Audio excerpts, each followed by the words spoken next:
सुबह का सलाम। जय मसीह की। यीशु सहाय।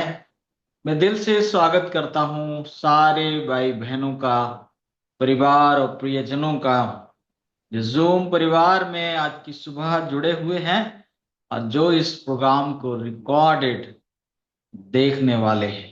परमेश्वर का अनुग्रह और आशीष आप सबके ऊपर बना रहे।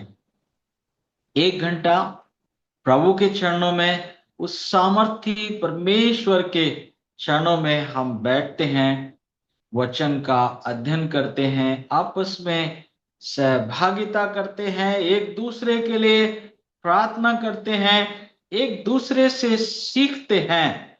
और यही इस प्रोग्राम का उद्देश्य है। और हम ऐसा करने के द्वारा शारीरिक, मानसिक और आत्मिक हर तरह से चंगाई प्राप्त करना चाहते हैं। और इसलिए इस प्रोग्राम का नाम रखा है चंगाई बिन दवाई। आज का वचन बहुत ही विशेष है।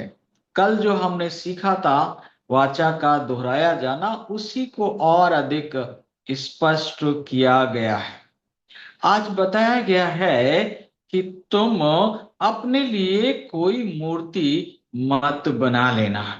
तुम अखमीरी रोटी का जो पर्व है उसको मनाना, अखमीरी रोटी खाना, और अपने तमाम जो पैलोठे हैं वो परमेश्वर को अर्पण करना। पैलोठे नरों को परमेश्वर को अर्पण करना। गधा जो है, गधे की कुर्बानी परमेश्वर नहीं लेते, और इसलिए बोला उसको क्या करना, तो मेमना देकर गधे को छुड़ा लेना। इसके अलावा बताया गया है कि जब खुदावंद की हुजूरी में आते हो तो खाली हाथ मत आना, छूछे हाथ मत आना। 7वें दिन का विश्राम मानना। वर्ष में 3 बार तुम्हारे सारे पुरुष यहोवा परमेश्वर के भवन में, जहां भी उसका भवन होगा या है, वहां जाकर यहोवा को दंडवत करना और अपनी सारी आशीषों के लिए परमेश्वर को क्या करना, धन्यवाद देना। और जब तुम वर्ष में 3 बार यहोवा की आराधना करने जाओगे, तब तुम्हारे परिवार की, तुम्हारे भूमि की, तुम्हारे पशुओं की रक्षा करने की जिम्मेवारी मेरी रहेगी। इवन कोई लालच तक नहीं करेगा। तुम्हारी धन संपत्ति, भूमि का कोई लालच भी नहीं करेगा। परमेश्वर ने फिर कहा कि जो कुछ मैं तुम्हें देता हूं उसका पहला फल तुम मुझे अर्पण करना। चाहे वो पैलोठा पशु हो, या हमारी फसल हो, या हमारा समय हो, या हमारे संसाधन हो, हर एक बात में परमेश्वर को पहला स्थान देना। और ये बातें खुदावन ने मूसा नबी को बताई। वचन कहता है कि मूसा नबी ने 40 दिन और 40 रात का समय निराहार रहकर, बिना कुछ खाए पिए खुदावन की हुजूरी में बिताया, और उनको आदेश दिया कि इन वचनों को तुम लिख लो, क्योंकि इन्हीं वचनों के अनुसार मैंने तमाम इस्राएलियों के साथ वाचा बांधी है।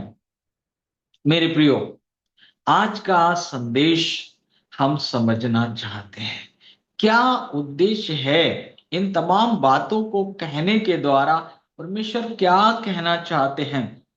परमेश्वर कह रहे हैं कि यदि तुम मुझे अपने जीवन में पहला स्थान दोगे, यदि तुम सबसे पहले और पूरी रीति से मुझ पर भरोसा करोगे, अगर तुम मेरी आज्ञाओं का पालन करोगे, तो मैं ये वादा करता हूं कि तुमको मैं शिरोमणि बना दूंगा। सबसे महान, सबसे ऊंचा, सबसे अच्छा मैं बना दूंगा।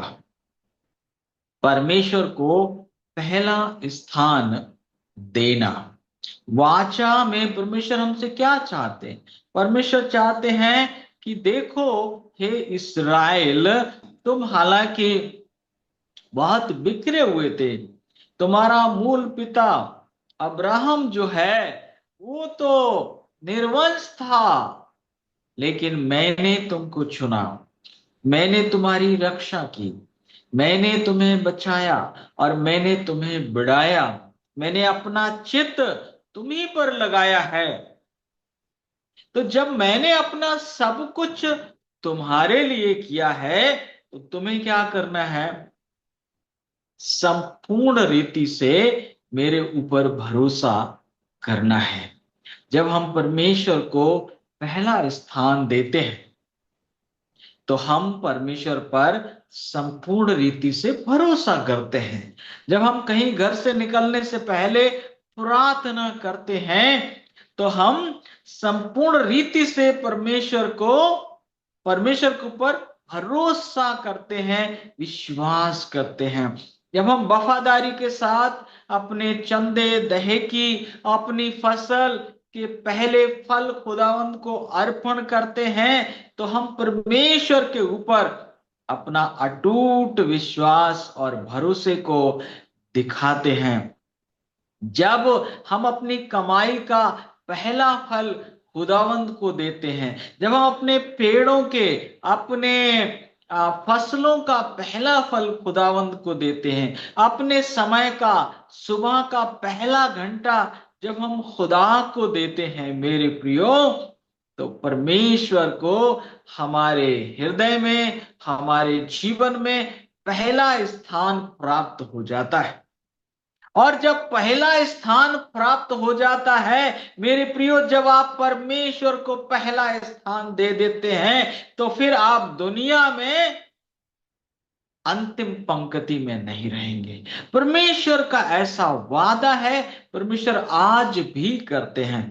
निर्बलों को, कुचले हुओं को और त्यागे हुए को, निर्बुद्धियों को परमेश्वर चुनते हैं। और यदि वो परमेश्वर को अपना पहला स्थान दे दें, तो परमेश्वर क्या करते हैं? उनको जीरो से हीरो बना देते हैं, उनको गुमनाम से सुनाम बना देते हैं, उनको गरीबी से निकाल कर भरपूरी दे देते हैं, उनकी बीमारियों को दूर करके उन्हें दूसरों के लिए चंगाई दिलाने वाला बना देते। और ऐसा हम में से हर एक की गवाही यही बताती है। लेकिन हम में से कुछ लोग ऐसे भी हैं जिन्होंने अभी तक शायद पूरी रीति से परमेश्वर पर भरोसा नहीं किया है। साबत पालन तो करते हैं, लेकिन तभी जब कुछ और काम ना हो। पहला फल देते तो हैं, लेकिन तभी जब मुमकिन हो, जब अपने पास कुछ हो। प्रार्थनाएं करते तो हैं, भरोसा करते तो हैं, लेकिन तभी करते हैं जब कोई और उपाय ना हो। मेरे प्रियो, जो लोग परमेश्वर को पहला स्थान नहीं देते, परमेश्वर उनके लिए महान काम नहीं कर पाते। परमेश्वर उनके जीवन में वो सारी आशीषें नहीं दे पाते हैं जो वो देने के लिए उन्होंने अपने इकलौते पुत्र को इस दुनिया में भेजा है। आज का संदेश क्या है? परमेश्वर को पहला स्थान दे दीजिए। जब आप परमेश्वर को पहला स्थान देते हैं, तो आपके जीवन से क्या क्या चला जाता है? डर दूर हो जाता है।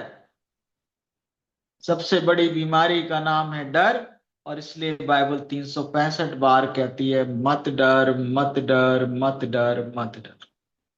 डर दूर हो जाता है, चिंता दूर हो जाती है, क्रोध गुस्सा दूर हो जाता है, निराशा दूर हो जाती है। वो तमाम जो हमारे दिमाग में नकारात्मक सोच होती है, जो नकारात्मक विचार होते हैं, जो गरीबी को, जो बीमारी को पैदा करते, जिसकी वजह से हमारे रिश्ते खराब होते हैं, जिसकी वजह से जो हमें मौके मिलते, अवसर मिलते, हम उनका फायदा नहीं उठा पाते। उनका कारण क्या है? क्योंकि हमारे दिमाग में, हमारे मन में तमाम तरह की चिंताएं, तमाम तरह का डर, तमाम तरह का गुस्सा और निराशा भरी होती है। और ऐसा कब होता है? जब हम परमेश्वर पिता को पहला स्थान नहीं देते हैं। प्रभु ने अनुग्रह किया, कल फिर एक नए संदेश के साथ आपसे फिर मिलेंगे। तब तक प्रभु में बने रहिए, प्रभु को पहला स्थान देते रहिए। खुदावंद यीशु मसीह की आशीष और अनुग्रह आप सबके साथ बनी रहे। जय मसीह की। यीशु सहाय।